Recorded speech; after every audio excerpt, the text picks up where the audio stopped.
Hello दोस्तों, आज हम बात करेंगे सूखी खांसी को कैसे भगाएं। चाहे कितनी भी पुरानी से पुरानी खांसी भी भाग जाएगी इस उपाय से सिर्फ 2 बार लेने से ही।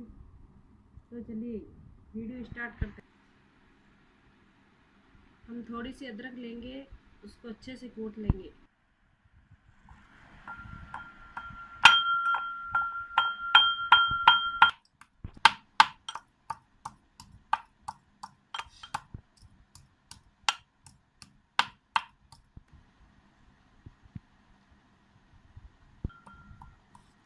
हमने अच्छी तरह से अदरक को कूट लिया है। अब हम एक पतीली लेंगे, आधा गिलास पानी डालेंगे।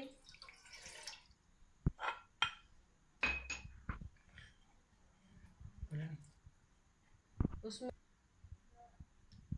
उसमें कुटी हुई अदरक डालेंगे, गुड़ डालेंगे,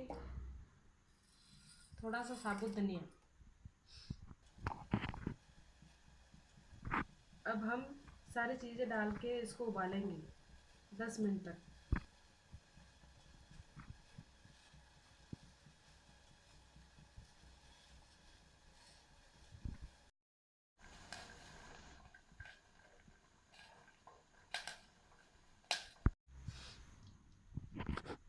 पकते पकते पानी आधा कप रह जाए तो उस पतीली को उतार लेंगे और छान कर 1 कप या कटोरी में लेंगे।